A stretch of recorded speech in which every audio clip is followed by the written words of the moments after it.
Civil सेवा परीक्षा की तैयारी कर रहे मेरे सभी प्यारे नौजवान साथियों, नमस्कार। फ्रेंड्स, आज मैं आप सबसे कुछ महत्वपूर्ण खबरों पर चर्चा करने जा रहा हूं। और ये जो महत्वपूर्ण खबरें हैं, जाहिर है कि अब 2026 के प्री से इनका उतना संबंध नहीं रह गया है जितना कि 2026 के मेंस से है और 2027 के प्री से है। तो अब आप यूं मान करके चलिए कि 2027 के प्री की भी तैयारी शुरू हो गई है। पहली खबर, ये जो खबर है ये आंकड़ों के रूप में है। हमारे जो वाणिज्य और उद्योग मंत्री हैं पीयूष गोयल, उन्होंने एक जानकारी दी है और ये जानकारी बहुत महत्वपूर्ण है। जानकारी दी है उन्होंने कि वित्त वर्ष 2025-26 में देश में पेटेंट आवेदन ने एक नया रिकॉर्ड बनाया है। पेटेंट आवेदन, आप जानते हैं कि पेटेंट आवेदन क्या है? मतलब मैंने कोई खोज की है, कोई वैज्ञानिक खोज की है, कोई फार्मूला डेवलप किया है और मैं उसे रजिस्टर्ड कराना चाह रहा हूं ताकि वह मेरे नाम से ही जाना जाए, उस पर मेरा कॉपीराइट हो जाए, यानी कि मेरा अधिकार हो जाए और उससे भविष्य में जो भी लाभ मिले उसका एक हिस्सा मुझे भी मिले। कॉपीराइट अधिकार होने का मतलब यही है कि आपको फिर उसका कुछ अंश मिले। पेटेंट आवेदन, कितने पेटेंट आवेदन दर्ज किए भारत ने एक वित्तीय वर्ष में? 1.43 लाख पेटेंट आवेदन दाखिल किए गए हैं। इसमें से कितने स्वीकृत होंगे हम नहीं जानते, लेकिन यदि इतनी बड़ी संख्या में आवेदन दाखिल किए गए हैं तो यही अपने आप में बहुत बड़ी उपलब्धि है। इसका मतलब यह है कि धीरे धीरे भारत अब नवाचार और अनुसंधान के क्षेत्र में तेजी से बढ़ रहा है। ये इस बात का प्रमाण है। और यदि हम कंपेयर करें तो वह और भी ज़्यादा उत्साहजनक है। केवल एक साल पहले के वित्तीय वर्ष में, यानी कि 2024-25 के मुकाबले यह संख्या 30% अधिक है। तो क्या आपको 30% का इजाफा एक ही साल में हो जाना कम मालूम पड़ रहा है? और वह भी किस क्षेत्र में? नवाचार और अनुसंधान के क्षेत्र में। दोस्तों, आप अक्सर आर्टिकल्स में पढ़ते होंगे कि हमारा अनुसंधान और नवाचार के क्षेत्र में जो खर्च है बहुत कम है। जीडीपी का मात्र 0.67% के आसपास हम खर्च करते हैं, जबकि जो दूसरे देश हैं जो पहले से ही बहुत डेवलप्ड हैं, लिटरेट हैं, बहुत आगे बढ़ चुके हैं, वे हमसे कहीं ज़्यादा खर्च करते हैं। लगभग 2 से 3% तक का उनका खर्च है और हमारा 0.67% अपने जीडीपी का। और हमारे ये जो खर्च का पैटर्न है, इसमें भी जो सबसे बड़ा योगदान है वो पब्लिक सेक्टर का है, यानी कि जो प्राइवेट सेक्टर है वह R&D पर बहुत कम खर्च करता है। और यही कारण है कि हम नई तकनीक विकसित करने में दुनिया में इतने पीछे हैं। देखिए, हम बहुत गर्व करते हैं कि माइक्रोसॉफ्ट में वो सीईओ हमारे हैं, फलाने में गूगल में हमारे हैं, फलानी कंपनी में हमारे हैं, फलानी कंपनी में हमारे हैं, और इसके आधार पर हम अपनी पीठ थपथपा लेते हैं। लेकिन कभी कभी यह भी लगता है सोच करके कि हमने इनोवेट करके, नया अनुसंधान करके बाहर के कितने लोगों को नौकरी दी है। ये बहुत बड़ी बात है और ये किसी भी देश के लिए बहुत मायने रखता है। फ्रेंड्स, एक सूचना है, FEIS का एक मोबाइल ऐप है। इस पर आपको आईएएस की तैयारी के लिए रोजाना 10 न्यूज़पेपर्स के चुने हुए एडिटोरियल कमेंट्स और आर्टिकल्स पढ़ने को मिलेंगे। आप इस पर करेंट अफेयर्स पर बेस्ड मेरा डेली ऑडियो लेक्चर भी सुन सकेंगे और इसके अलावा आपको और भी बहुत कुछ मिलेगा, वह भी सब कुछ फ्री। तो आप बिना देरी किए इस ऐप को एंड्रॉयड या अपने एप्पल डिवाइस पर इंस्टॉल कर लें। दोस्तों, आप जानते हैं, बहुत अच्छे तरीके से जानते हैं कि आज अमेरिका जो पूरी दुनिया पर राज्य कर रहा है, उसके पीछे किसकी ताकत है? ज्ञान की ताकत है।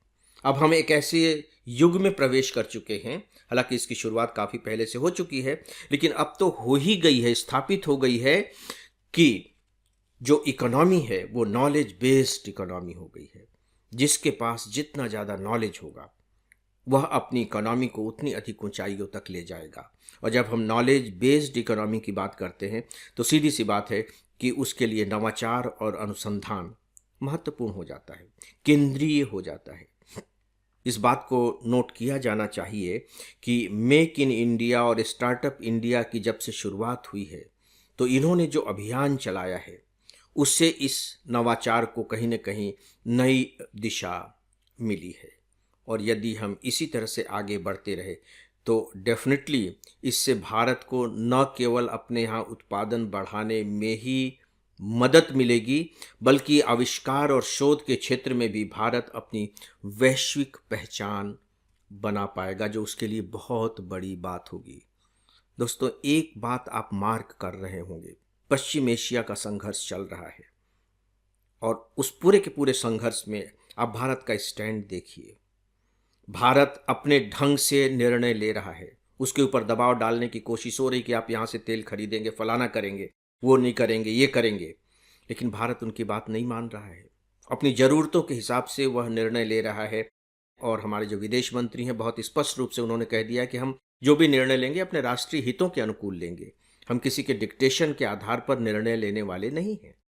तो भारत को जो इतनी ताकत आज महसूस हो रही है और भारत के द्वारा इग्नोर किए जाने के बावजूद वो चुप है, तो क्यों है? क्योंकि उन्हें लगने लगा है कि नहीं, भारत भी अब एक शक्ति के रूप में स्थापित हो चुका है और आगे भी उसके स्थापित होकर के सुदृढ़ होने की संभावनाएं मौजूद हैं। और उसके पीछे डेफिनेटली उसकी आर्थिक शक्ति तो है ही, साथ ही साथ कहीं न कहीं ज्ञान की भी शक्ति है। दोस्तों, एक आंकड़ा और हमने अभी आंकड़ा देखा 1.43 लाख का। अगर हम 2016-17 के वित्तीय वर्ष का आंकड़ा देखें तो वह मात्र 45,000 का था। 45,000, यानी कि लगभग 10 सालों में यह 45,000 बढ़कर के 1,43,000 के आसपास हो गया। ये अपने आप में बहुत बड़ी सफलता है। दोस्तों, एक तथ्य मैं यहाँ आपको और बताना चाहूँगा कि जो टॉप पर जो स्टेट रहे, अगर हम स्टेट वाइज देखें तो सबसे ज़्यादा जो दर्ज करने वाले राज्य है पेटेंट के आवेदन, वो है तमिलनाडु, और इसके बाद है कर्नाटक और फिर है महाराष्ट्र। ये पेटेंट आवेदन करने वालों में सबसे आगे रहे हैं। तो सीधी सी बात है कि इन राज्यों ने हमारे देश में नवाचार को बढ़ावा देने में अपना बहुत बड़ा योगदान किया है। दोस्तों, जो दूसरी खबर है वह श्रीलंका के डॉकयार्ड को लेकर है। श्रीलंका में जो कोलंबो है उसकी राजधानी, वहाँ का डॉकयार्ड है कोलंबो डॉकयार्ड। भारत ने उसका अधिग्रहण कर लिया है। हमारे यहाँ पब्लिक सेक्टर की जो यूनिट है, रक्षा उपक्रम Mazagon Dock Shipbuilders Limited, उसने उसका अधिग्रहण कर लिया है। और यह अधिग्रहण इसलिए किया है क्योंकि उसमें अब 51% हिस्सेदारी भारत के मजगांव डॉक शिपयार्ड लिमिटेड की हो गई है। मैं यहाँ आपको बताना चाहूँगा कि पहले इस पर जापान का अधिकार था। जापान की 51% साझेदारी थी, लेकिन 2024 से लगातार उसे घाटा हो रहा था, तो फिर जापान ने अपने आप को विड्रा कर लिया। और विड्रा करने के बाद श्रीलंका के लिए पॉसिबल नहीं था कि वह उसका संचालन कर सके, उस खर्च को उठा सके। तो अब भारत ने उसका अधिग्रहण कर लिया है। आपको लग रहा होगा कि इसमें क्या ऐसी बात हो गई कि इसे करंट अफेयर्स के तहत लिया जा रहा है और वो भी सिविल सर्विस एग्जामिनेशन की दृष्टि से। दोस्तों, अगर ऐसी बात नहीं होती तो मैं इसे शामिल नहीं करता अपने डेली ऑडियो लेक्चर में। शायद अगर आप श्रीलंका की राजनीतिक स्थिति को इंटरनेशनल लेवल पर जाकर के देखने की कोशिश करेंगे तो मेरी बात समझ में आ जाएगी। श्रीलंका हमारा पड़ोसी देश है, हिंद महासागर में स्थित है, और आपको मालूम है कि श्रीलंका पर लगातार चीन अपना प्रभुत्व कायम करने की कोशिश कर रहा है और उसकी कोशिश है कि भारत के साथ श्रीलंका के संबंध खराब हो जाए। और शायद आपको ये भी मालूम होगा कि बकायदे श्रीलंका का ही जो एक बंदरगाह है, हम्बनटोटा बंदरगाह, उसे चीन ने 99 साल के लिए लीज पर ले लिया है। तो श्रीलंका के हम्बन टोटा बंदरगाह पर चीन का कब्जा है। तो जाहिर है कि अब इस बंदरगाह पर चीन के जो स्टीमर है, जहाज है, वो लगातार आते जाते रहेंगे, चीन के पोत। तो शायद अब आपको समझ में आ गया होगा कि कोलंबो डॉकयार्ड को जो भारत ने अधिगृहित किया है वह क्यों महत्वपूर्ण हो गया है। दोस्तों, यह भारत की रणनीतिक दृष्टि से और व्यावसायिक दृष्टि से भी बहुत इंपॉर्टेंट है। हिंद महासागर हमारे लिए कितना महत्वपूर्ण है आप जानते हैं। जो श्रीलंका है वो हिंद महासागर में स्थित है, आप इसके बारे में भी जानते हैं। तो जाहिर है कि यह डॉकयार्ड हमारे लिए बहुत इंपॉर्टेंट हो गया, क्योंकि यहाँ हमारे जो पोत हैं, जो जहाज हैं, उन्हें प्रश्रय मिल सकेगा। जहाँ तक व्यावसायिक लाभ का सवाल है, देखिए हमारा जो मझगांव डॉकयार्ड है बहुत महत्वपूर्ण डॉकयार्ड है और उसके पास ऑलरेडी बहुत से पोत निर्माण के ऑर्डर पड़े हुए रहते हैं, बहुत से पोत निर्माण के। तो अब उसे एक ऐसी जगह मिल गई है जहां वह बाकायदे उन ऑर्डर को पूरा कर सकेगा। वहां डॉकयार्ड में, यानी कि कोलंबो डॉकयार्ड में बाकायदे हम पोत का निर्माण करेंगे, और निर्माण ही नहीं करेंगे बल्कि उनकी मरम्मत भी करेंगे। अभी हालत यह है कि अगर हमारे पोत को मरम्मत की ज़रूरत हुई तो 100, 150, 200, 400 किलोमीटर चल करके उन्हें मुंबई के मझगांव डॉकयार्ड आना होता है। अब उनका यह काम कोलंबो में ही चल जाएगा। इस दृष्टि से अब आप समझ गए होंगे कि क्यों इसका अधिग्रहण किया जाना हमारे लिए बहुत महत्वपूर्ण घटना है, और इसीलिए सिविल सर्विस एग्जामिनेशन की दृष्टि से भी यह एक महत्वपूर्ण न्यूज़ हो जाती है।